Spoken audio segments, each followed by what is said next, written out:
गुज़िश्ता साल मानसून बारिशों की वजह से मुल्क में आने वाले सैलाब में जहां सैकड़ों अफराद अपनी जान गंवा बैठे, वहीं मुल्की मईशत को अरबों रुपए का नुकसान भी हुआ। रवां साल महकमा मौसमियात ने गुज़िश्ता बरस की निस्बत ज़्यादा बारिशों की पेशगोई की है।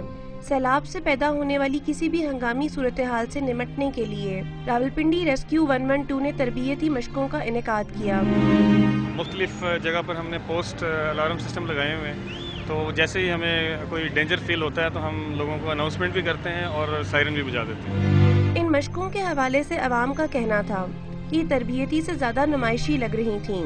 ज़माना अमन में अगर इनकी कारकर्दगी मुतासिर को नहीं तो ये हंगामी हालात में क्या करेंगे? वो सिखाएंगे तो कुछ सीखेंगे ना, उन्होंने कुछ सिखा खुद ही करके चले गए हैं। मानसून बारिशों में रावलपिंडी के नाला लई की सतह 25 फुट तक बुलंद हो जाती है। इसके इर्द गिर्द आबाद हजारों अफराद खतरात से दो चार हो जाते हैं। लिहाजा मौसमी आफात से बरवक्त निमटने के लिए इमदादी सरगर्मियों को मौसर करना लाजमी है। माहिरीन के मुताबिक कुदरती आफात को रोकना नामुमकिन है, ताहम पेश की हिफाजती इंतजामात और मुनासिब मनसूबाबंदी के जरिए कुदरती आफात के नतीजे में होने वाले जानी और माली नुकसान को कम किया जा सकता है। कैमरामैन तलत फारूक के साथ ताज़ीम इमरान, डॉन न्यूज़, रावलपिंडी।